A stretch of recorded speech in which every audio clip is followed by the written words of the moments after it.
Hi friends, గట్టిగా చూస్తే కోటి మంది కూడా జనాభా లేని ఒక చిన్న దేశం ఇజ్రాయిల్. కానీ ఇది ప్రపంచంలోని శక్తివంతమైన దేశాల్లో ఒకటిగా ఎలా ఎదిగింది? ఇజ్రాయిల్కి యుద్ధాలు కొత్తేం కాదు. కొన్ని వేల సంవత్సరాల నుండి ఇక్కడ యుద్ధాలు జరుగుతూనే ఉన్నాయి. ఇక్కడ ఇన్ని యుద్ధాలు జరగడానికి గల కారణాలేంటి? ఇజ్రాయిల్కి పాలస్తీన్కి మధ్య ఉన్న గొడవ ఏంటి? హమాస్ అంటే ఎవరు? జ్యూస్ అంటే ఎవరు? పాలెస్టీనియన్స్ అంటే ఎవరు? అలాగే temple mount, western wall, Gaza strip, west bank అనే వాటి గురించి న్యూస్ లో వింటూనే ఉంటాం. అసలు ఇవన్నీ ఏంటి అనే విషయాలు ఈ వీడియోలో తెలుసుకోబోతున్నాం. కాబట్టి మీరు ఎక్కడా స్కిప్ చేయకుండా వీడియో మొత్తం చూస్తేనే వీటి గురించి క్లారిటీ వస్తుంది. సరే, అయితే టాపిక్ లోకి వెళ్ళిపోదాం.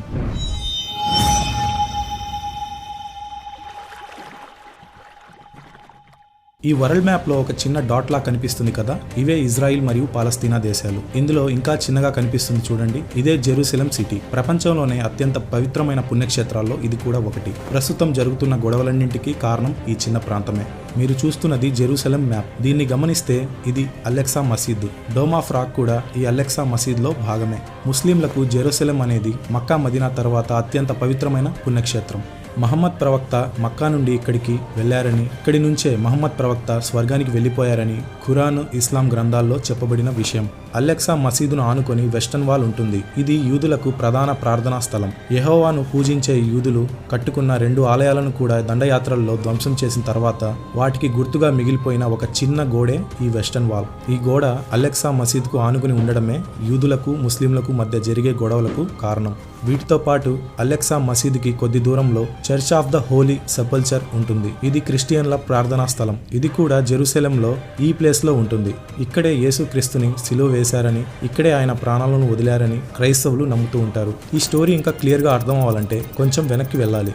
ఈ మ్యాప్ని ఒకసారి గమనించండి. 1948కి ముందు అసలు ఇజ్రాయెల్ దేశమే లేదు. 1948లో ఇజ్రాయిల్ ఈ విధంగా ఏర్పడింది. 1949 నుండి 67 వరకు పాలస్తీన్ తగ్గుతూ ఇజ్రాయిల్ పెరుగుతూ వచ్చింది. ఈ ప్రెజెంట్ మ్యాప్ ఒకసారి గమనిస్తే ఇక్కడ పాలస్తీన్ దాదాపు మాయమైపోయింది. ఇటువైపు చిన్నగా గాజా స్ట్రిప్ కనిపిస్తుంది. ఇటుపక్క చూస్తే వెస్ట్ బ్యాంక్ అనేది దాదాపు ఇజ్రాయిల్లో కలిసిపోయినట్టుగా కనిపిస్తుంది. ఈ విధంగా ఇజ్రాయిల్ పాలస్తీన్ ను ఆక్రమిస్తూ వస్తుంది. పాలెస్టీనియన్స్ కి ఇజ్రాయిల్ అంటే ఎందుకు నచ్చదంటే, ఒకప్పుడు తాము నివసిస్తున్న ప్రాంతాన్ని కోల్పోవాల్సి వచ్చిందని, అందుకే ఇజ్రాయిల్ కి వ్యతిరేకంగా నిరసనలు చేస్తుంటారు. తాము కోల్పోయిన ల్యాండ్ ని తిరిగి పొందడానికి విశ్వ ప్రయత్నాలు చేస్తుంటారు. ఇక ఇజ్రాయిల్స్ కి పాలెస్టీనియన్స్ అంటే ఎందుకు అంత కోపం అంటే, పాలెస్టీనియన్స్ తమకు కావాల్సింది మంచిగా అడగకుండా తమ మీదకు తరచూ యుద్ధానికి వస్తారని, ఇజ్రాయిల్లో ఉన్న సామాన్య ప్రజలను సైతం చంపుతారని ఇజ్రాయిల్ కి పాలెస్టీనియన్స్ అంటే అంత కోపం.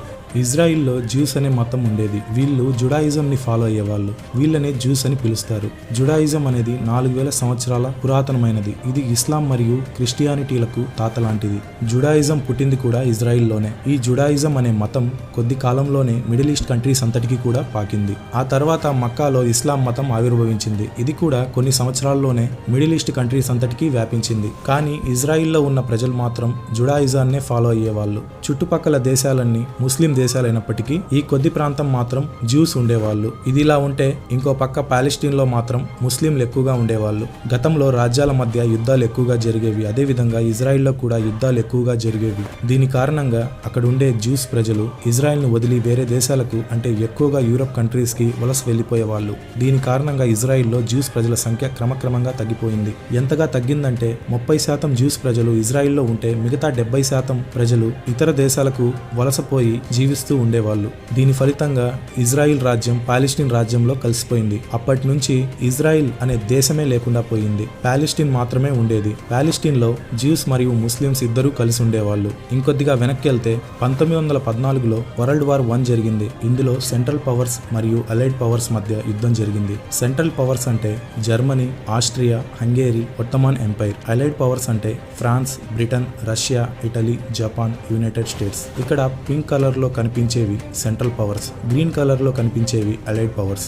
ఈ యుద్ధంలో బ్రిటిషర్స్ డివైడ్ అండ్ రూల్ పాలసీని ఫాలో అయ్యారు. ఒట్టమాన్ ఎంపైర్ ని ఓడించడానికి బ్రిటిషర్స్ ఒక ప్లాన్ వేశారు. అదేంటంటే, ఒట్టమాన్ ఎంపైర్ లో ఉన్న ప్రజలు అక్కడున్న గవర్నమెంట్ కి వ్యతిరేకంగా ఫైట్ చేస్తే వాళ్ళకి స్వతంత్రాన్ని ప్రకటిస్తామని ప్రామిస్ చేశారు. ఇలా చేయడం వల్ల ఒట్టమాన్ ఎంపైర్ లో జరిగే గొడవల వల్ల రాజ్యం బలహీనపడుతుందని, అప్పుడు ఈజీగా ఓడించొచ్చని బ్రిటిషర్స్ అనుకున్నారు. జ్యూస్ కూడా ఒట్టమాన్ ఎంపైర్ లో ఉన్నారు కాబట్టి వాళ్ళు గనక బ్రిటిషర్స్ కి సపోర్ట్ చేస్తే జ్యూస్ కి కూడా సెపరేట్ కంట్రీ ఇస్తామని బాల్ఫేర్ డిక్లరేషన్ లో బ్రిటిషర్స్ ప్రామిస్ చేశారు. జ్యూస్ తమకు సపరేట్ కంట్రీ వస్తుందని పాపం ఆశపడి బ్రిటిషర్స్ కు సపోర్ట్ చేశారు. ఒట్టమన్ ఎంపైర్ కి వ్యతిరేకంగా తిరుగుబాటు చేశారు. వరల్డ్ వార్ 1 లో సెంట్రల్ పవర్స్ ఓడిపోయింది. అంటే ఒట్టమన్ ఎంపైర్ ఓడిపోయింది, అలైడ్ పవర్స్ గెలిచింది. చెప్పినట్లుగానే ఒట్టమన్ ఎంపైర్ లో ఉన్న చాలా రాజ్యాలకి బ్రిటన్ సపరేట్ గా కంట్రీస్ ని ఇచ్చింది. కానీ పాలెస్టీన్ లో ఉన్న జ్యూస్ కి మాత్రం సపరేట్ గా కంట్రీ ఇవ్వలేదు. ఎందుకంటే జ్యూస్ కి సపరేట్ గా కంట్రీ ఇవ్వడానికి పాలెస్టీన్ లో ఉన్న ముస్లింలు అస్సలు ఒప్పుకోలేదు. అప్పటి నుంచి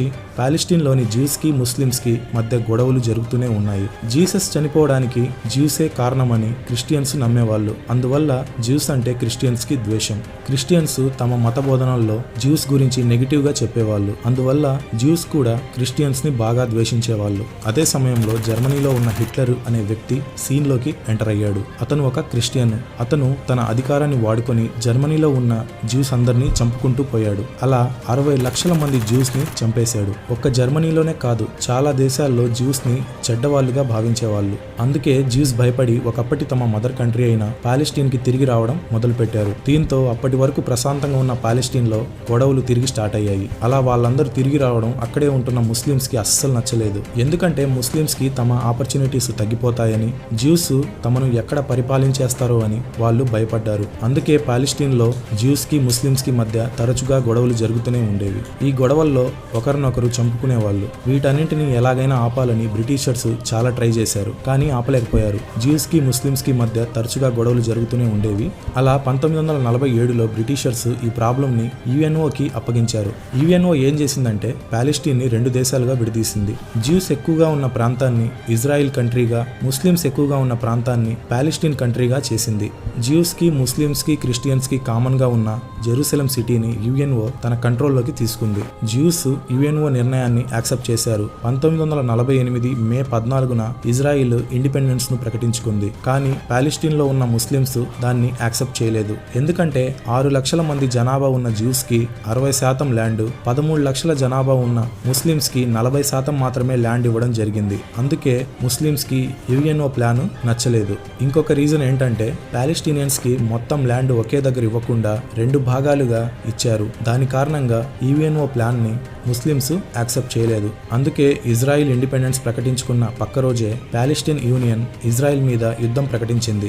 పాలెస్టీనియన్స్ కి సపోర్టుగా చుట్టుపక్కలున్న కంట్రీస్ ఈజిప్ట్, సిరియా, జార్డన్ అన్నీ వచ్చాయి. ఈ కంట్రీస్ కి మరియు ఇజ్రాయిల్ కి మధ్య యుద్ధం అయితే జరిగింది. ఈ యుద్ధంలో ఇజ్రాయిలే గెలిచింది. దాదాపు 60% పాలెస్టీనియన్స్ కు సంబంధించిన భూభాగం ఇజ్రాయిల్ దక్కించుకుంది. యుఎన్ఓ కంట్రోల్లో ఉన్న వెస్ట్ జెరూసలేం ని కూడా ఇజ్రాయిల్ ఆక్రమించేసింది. ఈ పరిస్థితుల్లో పాలెస్టీన్ లో ఉన్న ముస్లిమ్స్ అంతా తమ ప్రాణాలను కాపాడుకోవడానికి చుట్టుపక్కలున్న కంట్రీస్ కి వలస వెళ్లిపోయారు.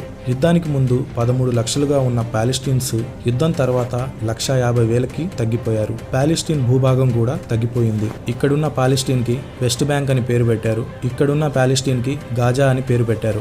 విభజన జరిగిన తర్వాత నుండి పాలెస్టీనియన్లు తమ ల్యాండ్ ని ఎలాగైనా దక్కించుకోవాలని ఇజ్రాయిల్ తో గొడవ పడుతూనే ఉన్నారు. తిరిగి 1967లో ఇజ్రాయిల్ కి పాలెస్తీన్ కి మళ్లీ యుద్ధం జరిగింది. పాలెస్తీన్ కి సపోర్ట్ గా అరబ్ కంట్రీస్ అన్ని కలిసి వచ్చాయి. ఈ యుద్ధంలో కూడా ఇజ్రాయిలే గెలిచింది. ఈసారి యుద్ధంలో మొత్తం పాలెస్టీన్ ని ఇజ్రాయిల్ ఆక్రమించేసుకుంది. అంటే గాజా స్ట్రిప్ ని, వెస్ట్ బ్యాంక్ ని, అంతేకాకుండా ఈజిప్ట్ కి చెందిన కొంత భూభాగాన్ని, సిరియాకి చెందిన కొంత భూభాగాన్ని కూడా ఆక్రమించేసుకుంది.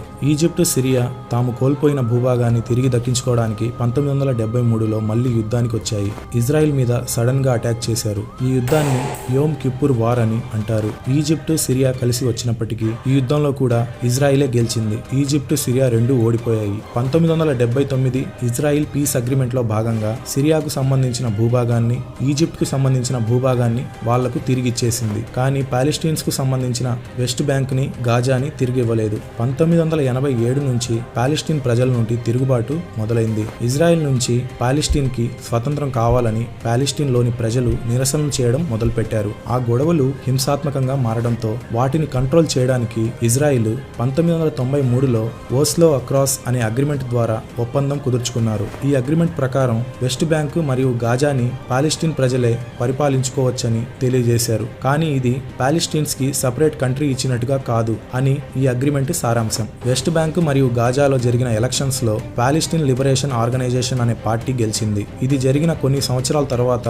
గాజాలో హమాస్ అనే కొత్త పార్టీ వెలుగులోకి వచ్చింది. హమాస్ పార్టీ పాలస్టీనియన్స్ కి సపరేట్ కంట్రీని తీసుకొస్తామని, ఇజ్రాయెల్ ను ఎలాగైనా సరే పాలస్టీన్ లో కలుపుతామని ప్రజల్ని నమ్మించేవాళ్ళు. అప్పుడప్పుడు ఇజ్రాయెల్ పై దాడులు కూడా చేసేవాళ్ళు. ప్రజలు వాటిని నమ్మి హమాస్ పార్టీని గెలిపించారు. హమాస్ పార్టీ అధికారంలోకి వచ్చిన తర్వాత ఇజ్రాయిల్లోని సామాన్య ప్రజల మీద కూడా దాడులు చేసేవాళ్ళు. ఇది గమనించిన యుఎన్ఓ హమాస్ పార్టీ ఒక ఉగ్రవాద సంస్థ అని ప్రకటించింది. ఇక ప్రస్తుతానికి వస్తే హమాస్ లీడర్స్ ఇజ్రాయెల్ మీద సడన్ గా దాడులు చేయడం మొదలు పెట్టారు. అందుకే యుద్ధం స్టార్ట్ అయింది. ఆపరేషన్ అల్ అక్సా స్ట్రోమ్ అనే పేరుతో హమాస్ ఇజ్రాయెల్ పై రాకెట్లతో దాడి చేసింది. ఇందుకు సమాధానంగా ఆపరేషన్ ఐరన్ స్క్వాడ్ పేరుతో హమాస్ పై ఇజ్రాయెల్ ప్రతిదాడి చేసింది. ఈ రెండు దేశాల మధ్య జరిగే యుద్ధం కారణంగా వేలాది మంది సామాన్య ప్రజలు చనిపోతున్నారు. యుద్ధం కారణంగా గాజా పరిస్థితి మరింత దయనీయంగా మారింది. తాజాగా ఇజ్రాయెల్ దిగ్బంధనంతో గాజాలో విద్యుత్ లేదు, ఆహారం లేదు, ఇంధనం కూడా లేదు. అన్నీ మూసేశారు. నీటి సరఫరా కూడా ఇజ్రాయెల్ నిలిపివేయడంతో గాజాలో పరిస్థితి మరింత